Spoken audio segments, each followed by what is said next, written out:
बिस्मिल्लाहिर्रहमानिर्रहीम। अस्सलाम वालेकुम। एक्सप्रेस स्पोर्ट्स पेज में मिर्ज़ा इकबाल बेग एक्सप्रेस न्यूज़ के नाजरीन को खुशामदीद कहता है। पाकिस्तानी क्रिकेट टीम दौरे श्रीलंका की तैयारी के सिलसिले में इन दिनों मसरूफ है। रावलपिंडी क्रिकेट स्टेडियम में पाकिस्तानी क्रिकेट टीम का तरबियती कैंप जारी है और टीम 6 जुलाई को श्रीलंका रवाना होगी। श्रीलंका में टेस्ट सीरीज खेलेगी, उसके अलावा एशिया कप भी होना है और फिर इंग्लैंड की क्रिकेट टीम पाकिस्तान के दौरे पर आ रही है और फिर Pakistani cricket team T20 world cup से कबल न्यूजीलैंड जाएगी, जहां वो एक ट्राई नेशन टूर्नामेंट में बांग्लादेश न्यूजीलैंड के हमरा हिस्सा लेगी और फिर उसके बाद पाकिस्तानी टीम ऑस्ट्रेलिया चली जाएगी, जहां सबको अब इंतजार है 23 अक्टूबर सन 2022 का, जहां पाकिस्तान और भारत T20 वर्ल्ड कप के मैच में एक दूसरे के मद्दे मुकाबिल होंगे। गुज़िश्ता बरस तो पाकिस्तान ने भारत को हराया था दुबई इंटरनेशनल क्रिकेट स्टेडियम में, लेकिन अब कंडीशंस डिफरेंट होंगी। एक जानिब पाकिस्तानी क्रिकेट टीम तैयारियों में मसरूफ है तो दूसरी जानिब पाकिस्तान क्रिकेट बोर्ड ने सेंट्रल कॉन्ट्रैक्ट का ऐलान कर दिया है और अब की 33 खिलाड़ियों को सेंट्रल कॉन्ट्रैक्ट दिया गया और इस मरतबा खास बात यह रखी गई है कि कप्तान के लिए कैप्टनसी अलाउंस भी रखा गया है कि कप्तान पे वो कहते हैं कि बहुत ज़्यादा मैनेजमेंट का काम करता है। इससे पहले भी माजी में बड़े बड़े कप्तान गुजरे लेकिन कभी उनके लिए इन्होंने इस तरह का अलाउंस नहीं रखा, लेकिन इस मरतबा अलाउंस भी रखा है। और फिर जो कैटेगरीज अनाउंस किए हैं उन कैटेगरीज के हवाले से भी बहुत सारे तहफ़्फ़ुज़ात हैं।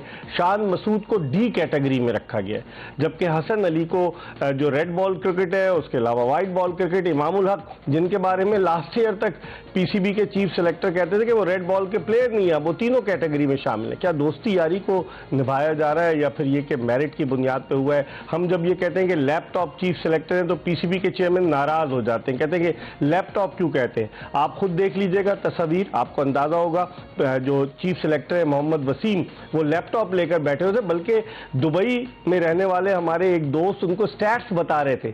खुद भी थोड़ा सा काम कर लिया करें, माशाल्लाह इतना महाना मशायरा लेते हैं, लेकिन उनको स्टैट्स बता रहे थे। इन तमाम चीज़ों पर हम बात करेंगे। और PCB के चेयरमैन रमीज़ राजा गुज़िश्ता दिनों कराची आए, खिलाड़ियों से मिले। लोग कहते हैं कि जिनको मुलाजमत की तलाश थी वो कराची के एक 5 स्टार होटल में गए और रमीज़ राजा साहब ने जो लेक्चर्स दिए खिलाड़ियों को सब सरे तस्लीम खम करके सुनते रहे। अब क्या इसमें सदाकत है, इन तमाम मामलों पर बात करेंगे। हमारे साथ स्टूडियो में मौजूद है पाकिस्तान के former chief selector, former test cricketer Iqbal Qasim, जिन्होंने 50 टेस्ट मैचेस में उस जमाने में पाकिस्तान की नुमाइंदगी की 1976 से लेकर 1988 तक 12 साल, जब टेस्ट मैचेस में एक रेस्ट डे भी हुआ करता था और बहुत कम टेस्ट मैचेस होते थे। फिर Iqbal Qasim selector, chief selector है, नेशनल बैंक के शोबे स्पोर्ट्स के सरबराह रहे, इदारों की टीमें भी बंद कर दी गई हैं। हमारे प्रोग्राम में इन्होंने आकर अपनी राय का भी इजहार किया, आज भी इनसे पूछेंगे। इसके अलावा हमें स्काइप पर वीडियो लिंक के जरिए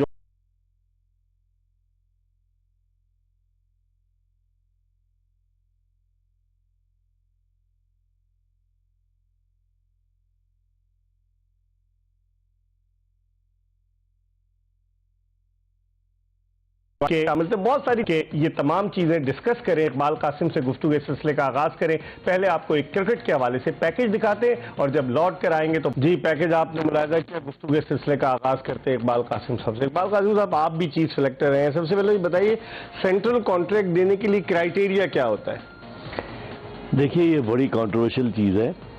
उसकी वजह यह है कि जितने साल से देख रहा हूँ मैं, जब भी ये फाइनलाइज होता है तो इसमें कोई ना कोई डेफिनेटली प्रॉब्लम आती है। मुझे अच्छी तरह याद है, हमने अपने ज़माने में जब हमने फाइनलाइज किए थे नाम, तो on the basis of performance merit के ऊपर बनाए थे। तो उस पर बहुत सारे इतराज़ात हुए थे बिफोर इशू करने से पहले। तो मिसबाह उल हक और हफीज़ जो थे उसकी एक कमेटी बना दी थी मेरे साथ, यानी हमारी सिलेक्शन मिलकर उन्होंने, तो फिर उन्होंने मिल के उसमें बहुत सारी उनकी रिजर्वेशन थी। तो जो मैंने महसूस किया वो ये था कि वो सीनियर क्रिकेटर्स की बहुत इज्जत करते हैं। वो नहीं चाहते हैं कि सीनियर क्रिकेटर्स को आप डिग्रेड करें एक साल की परफॉर्मेंस के ऊपर, विच आई फील कि भाई सही बात है, वो सही बात है। तो हमने शाहिद अफरीदी जो था कैटेगरी उसकी चेंज कर दिया, फिर हमने उसको अपग्रेड कर दिया। इसकी वजह ये थी कि पाकिस्तान का सीनियर, उन्होंने कन्विंस की बात कि भाई अब ऐसा तो नहीं करे आप, ये पाकिस्तान के प्लेयर है। तो हमने कहा भाई ठीक है, अगर ऐसी बात है कि ये भी कंसिडरेशन करना चाहिए तो ये पॉइंट भी हम ऐड कर लेते हैं और डाल देते हैं। मगर उसके बाद मैं देख रहा हूँ कि ये जो इशू है ना, ये वन मैन शो होना नहीं चाहिए। ये क्योंकि क्रिकेटरों के कैरियर का सवाल है, इसमें फाइनेंस भी है, उसमें उसकी ज़िंदगी की पूरी अच्छाई बुराई शामिल है।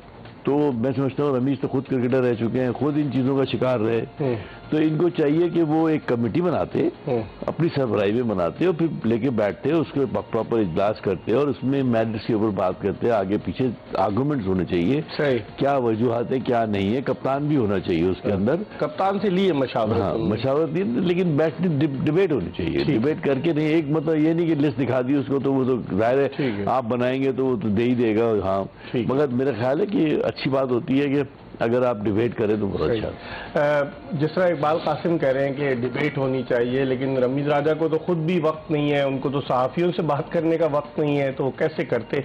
हमें इस वक्त स्काइप पर यानी वीडियो लिंक पर ज्वाइन किया है हाफिज मोहम्मद इमरान ने, स्पोर्ट्स एंकर हैं, स्पोर्ट्स एनालिस्ट हैं लाहौर से, इनको भी प्रोग्राम में शामिल करते हैं। अस्सलाम वालेकुम इमरान। वालेकुम अस्सलाम टू इकबाल, आपका बहुत शुक्रिया दोनों का। अस्सलाम वालेकुम। अच्छा, सबसे पहले वालेकुम अस्सलाम। सबसे पहले तो ये बताइए सेंट्रल कॉन्ट्रैक्ट के हवाले से आप क्या कहेंगे। सरफराज अहमद जिसकी कप्तानी में पाकिस्तान 2017 की चैंपियंस ट्रॉफी जीता, गुज़िश्ता 2 बरस से वो क्रिकेट की बस के तना मुसाफिर की तरह और नारंगी रंग की बिब पहनकर वो मैदान के बाहर बैठा होता है, कभी खिला दिया कभी नहीं खिलाया, उसको डी कैटेगरी में रखा है।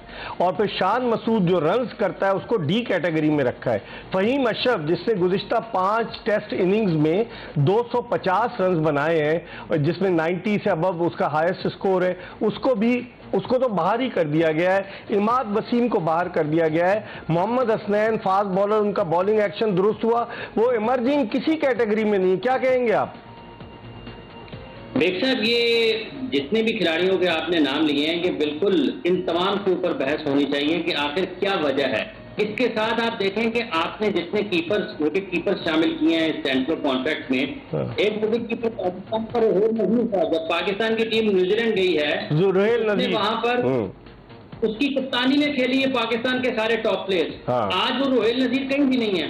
तो ये सेंट्रल कॉन्ट्रैक्ट के ऊपर सवालिया निशान है। जिस तरह से आपने सरफराज का जिक्र किया है, जिस तरह से आपने फहीम अशरफ का जिक्र किया है, अगर फहीम अशरफ नहीं है, रेड बॉल क्रिकेट में उन्होंने कितनी बेहतरीन खेल का मुजाहरा किया है। फिर आप जब इन्होंने खिलाड़ियों को दो जो दिए हैं कॉन्ट्रैक्ट, उसमें भी लोग सवाल उठा सकते हैं कि आपने किस तरह से किसी एक खिलाड़ी को जो अगर 1 साल से उसकी परफॉर्मेंसेज नहीं है तो आप उसको 2 पेशकश उसकी कर सकते हैं। तो आपने नौजवान खिलाड़ियों की शमूलियत हुई है इसमें, उसमें भी लोगों के ऊपर सवालात तो जरूर उठते हैं। आपके पूरे इस जो 33 लोग हैं, इकबाल कासिम साहब यहाँ पर बैठे हैं, स्पिन बॉलिंग इनका डिपार्टमेंट है, ये मुझे बता दें, आप बता दें, क्या पाकिस्तान में कहीं कोई ऑफ स्पिनर नहीं है? यासिर शाह की जो कैटेगरी बनती है, क्या वो उस कैटेगरी के वो उसके हकदार बनते हैं? क्या उनके साथ ये नाइंसाफी नहीं है? क्या यासिर शाह जैसा जिसने 200 विकेटें ली हैं, उसके साथ आपने ये सलूक करना है? वो खेल रहा होता है, आप कहते हैं कि वो अनफिट है। तो ये किस किस्म का इंसाफ है? फिर आपके पास एक और स्पिनर नहीं है। कहाँ है साजिद खान, कहाँ है बिलाल आसिफ? क्या कसूर है उनका? अगर आपको किसी का चेहरा नहीं है, आपको किसी के चलने का अंदाज पसंद नहीं है, आपको किसी का फॉलो थ्रू पसंद नहीं है, तो इसका मतलब ये तो नहीं है कि उसकी क्रिकेट ठीक नहीं है। आप एक जगह पे एक को टेस्ट क्रिकेट खिलाते हैं, उसको आप टेस्ट कैप देते हैं, 6 महीने के बाद वो आपकी नजर से उतर जाता है। ये टैलेंट पाकिस्तान का है, ये पाकिस्तान के खिलाड़ियों से ना इंसाफी बंद होनी चाहिए। सही। एक और चीज इसमें इमरान, फिर मैं इकबाल कासिम की तरफ आऊंगा। इमरान भट्ट कहाँ चले गए जो ओपनर थे? इफ्तिखार अहमद जिनको तीनों फॉर्मेट में रखते थे, वो सेंट्रल कॉन्ट्रैक्ट में नहीं है। आपने जिस तरीके से बात की रोहिल नजीर की, उनके साथ सरासर ज्यादती हुई है। फिर आपने बिलाल आसिफ को बांग्लादेश के दौरे पर लेकर गए थे, आपको याद है? T20 वर्ल्ड कप के बाद 2 ऑफ स्पिनर थे, साजिद खान, बिलाल आसिफ को दौरा करा के बाहर कर दिया। इसका मतलब है या तो आप खुद गलत इंतखाब करते हैं पहले, और अब आप उनको बाहर करके अपनी गलती का एतराफ नहीं कर रहे। आप इस बात से इत्तफाक करेंगे?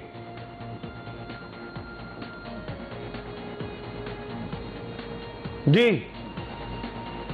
इकबाल कासिम साहब, क्या कहेंगे आपके? मेरा ख्याल है जो जितनी निशानदेही की उन्होंने बात की है वो बिल्कुल दुरुस्त है। हम अपने किए की कॉन्ट्रडिक्शन करते हैं। जो सिलेक्शन कमेटी है वो प्लेयर को खिलाती भी है, उस वक्त हम सब कह रहे होते हैं कि यार ये अभी, लेकिन इकबाल भाई कता कलामी सिलेक्शन कमेटी कहाँ है?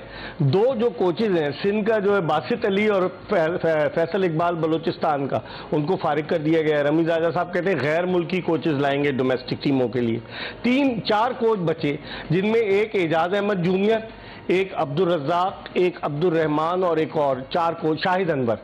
तो ये तो खुद अपनी नौकरी कर रहे हैं, ये क्या इनपुट देंगे? मानते हैं आप इस बात? मैं तो पहले सिरे से इस चीज के खिलाफ हूँ कि कोचेस जो ऑलरेडी अपनी जॉब कर रहे हैं वो कभी भी फेयर बात नहीं कर सकते। वो अपने लड़के के लिए ऑब्वियसली बात है कि मेरा इंटरेस्ट है, मेरे, क्योंकि जब मेरा लड़के ज्यादा होंगे टीम में तो मेरी वैल्यू ज्यादा होगी, मेरा स्टेटस ज्यादा होगा, और मुझे हाईलाइट किया जाएगा कि यार इस रीजन से या इस से टीम से बहुत सारे लड़के आए, तो इसका मतलब है इनका काम अच्छा हो रहा है। तो मेरी पूरी कोशिश होगी कि मैं by hook and by crook अपनी पोजीशन को वाज़ेह करूं।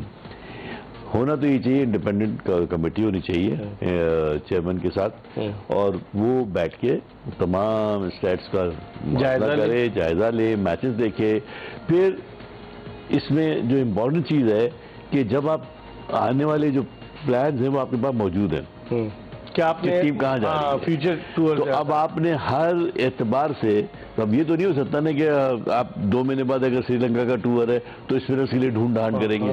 आपको पूरा एक अपना प्लान होना चाहिए कि यार ये 5-6 जगह हैं, यहाँ पर मुझे ये करके रखना है। तो वो लोग सेंट्रल कॉन्ट्रैक्ट में होने चाहिए। ठीक है। तो अगर आपका श्रीलंका का दौरा है तो उस वक्त आप स्पिनर को बुलाएंगे, कॉन्ट्रैक्ट तो उसका होगा नहीं।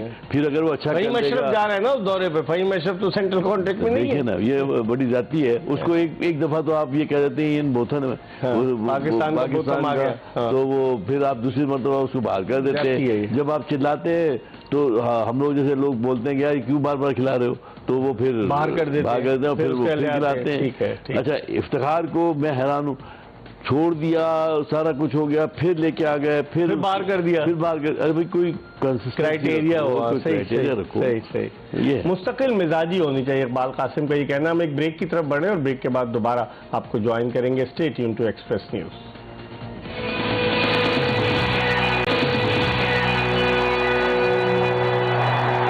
Welcome back after the break. आप देख रहे हैं एक्सप्रेस स्पोर्ट्स पेज। मेरे साथ मौजूद है पाकिस्तान के former chief selector, former test cricketer Iqbal Qasim, और लाहौर से हमारे साथ वीडियो लिंक पर मौजूद है स्पोर्ट्स एंकर, स्पोर्ट्स जर्नलिस्ट हाफिज मोहम्मद इमरान। तो पहले चलते हैं हाफिज मोहम्मद इमरान की तरफ। इमरान, ये बताइए, अभी तो हम सेंट्रल कॉन्ट्रैक्ट की तो बात कर ही रहे थे, इकबाल कासिम ने बड़ी लॉजिक लेकर आए कि अगर आप 33 खिलाड़ियों में कोई लड़का है नहीं, आप उसको बाहर से ला के रखते। जैसे अभी जो 33 अनाउंस किए उसमें फहीम अशरफ का नाम नहीं है, लेकिन फहीम अशरफ श्रीलंका के दौरे पर है। स्ट्रैटेजी क्या नजर आती है? कल तो मैंने खुद तस्वीर देखी कि लैपटॉप चीफ सेलेक्टर को एक साहब स्टैट्स बता रहे थे उनके साथ बैठकर, तो फिर तनख्वाह आधी उनको दे रहे हैं वो, या पूरी की पूरी तनख्वाह घर लेकर जा रहे हैं?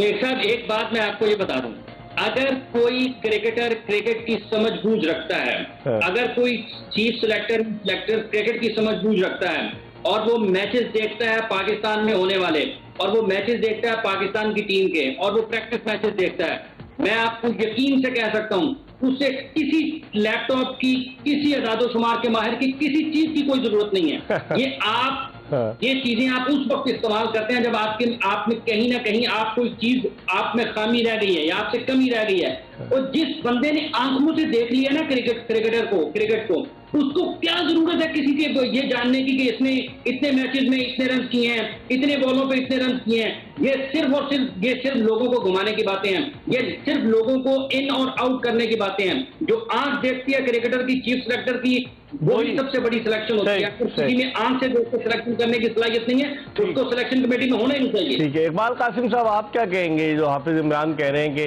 अभी हम इस सिलेक्शन कमेटी में देखते हैं कि बहुत कम लोग आपको ग्राउंड में नजर आएंगे, कोचेज कहते हैं टीमों के साथ लगे, आपकी क्या राय है इकबाल कासिम? मेरा तो ये ख्याल है कि चीफ सेलेक्टर जो है उसके साथ जो उसके एड्स होते हैं, वो ज़ाहिर हर ग्राउंड पे तो एक आदमी नहीं पहुंच सकता, वो मुख्तलिफ, हम तो डिवाइड कर देते थे कि हमारे अपने मेंबर्स होते थे, वो जाते थे मुख्तलिफ मैचेस के ऊपर और वो रिपोर्ट लेके आते थे, वो हम देखते थे, उससे फिर उनकी राय भी लेते थे, अपनी राय भी पेश करते थे। जिस मैच के लिए हम गए हमने अपनी बताई है कि भाई फला आदमी है, फला बॉलर, फला प्लेयर, फला एरिया का बहुत अच्छा है, इनपुट देते थे। तो होना तो यही चाहिए। मगर क्योंकि ये जो कोचेज हैं, कोचेज ऑब्वियसली बात है, कोचेज कभी भी नहीं कहेंगे कि मेरा लड़का बुरा है। कोचेज तो ये कहेगा कि जब रिपोर्ट दिया कोच को सर जी तुसी देखा नहीं, उन्हें बड़ी जबरदस्त फील्डिंग खेली है, ਉਹਦਾ तो कोई जवाब ही कोई नहीं है। तो मेरे लड़के को प्रमोट कर, मेरे हिसाब से जो है ना, ये पॉलिसी बिल्कुल टोटली मेरी समझ से बाहर है। आई डोंट नो क्यों इसको इसके ऊपर वो रखा हुआ है।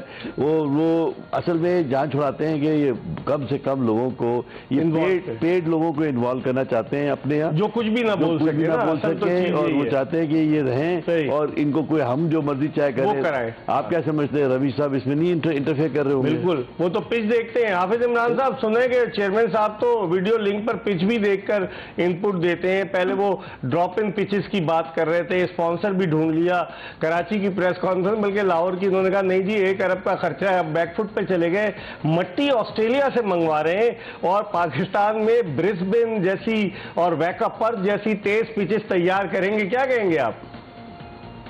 देखिए जी, अगर मट्टी बाहर से मंगवानी है तो फिर एक तरफ तो आप देखें कि ज़र मुबादला के ज़खायर कम हो रहे हैं, इंपोर्ट के ऊपर पाबंदी लग रही है, ठीक है, और लोग इंपोर्टेड चीजों के ऊपर पाबंदी लगा रहे हैं। पाकिस्तान की हुकूमत को इंपोर्टेड के ताने दिए जाते हैं। मुझे बताएं, क्या आपको कोयटा का बाउंस नजर नहीं आता?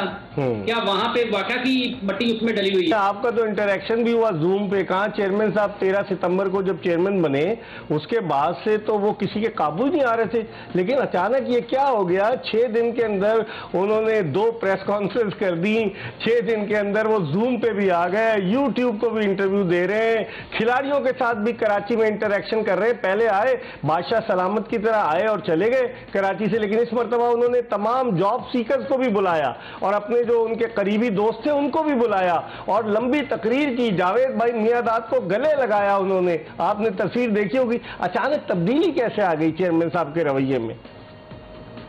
देखिए बेशक ये बड़ी इसके ऊपर बहुत ज्यादा काफी दिनों से गुफ्तगू चल रही है कि उनकी इतनी सरगर्मियां मीडिया में क्यों हुई हैं। तो देखिए, जो एक तासुर बना हुआ है जिस तरह से हुकूमत में तब्दीली हुई है, और उसके बाद एक तासुर है कि जो वफाकी हुकूमत है या जो मुत्तहिदा हुकूमत है वो चेयरमैन क्रिकेट बोर्ड को भी हटाना चाहती है, वो उसको आगे इनके साथ नहीं चलना चाहती है। तो जब ये चीजें चूंकि आम लोगों तक हो सकता है यकीनी तौर पर कम पहुंचती हैं, रमीज राजा साहब तक, उस तरह के जो लोग हैं इतने बड़े पौधों पर और बाखबर लोग, उनके ऊपर ज्यादा चीजें होती हैं। इकबाल कासिम साहब के पास बहुत ज्यादा खबरें होंगी इस हवाले से।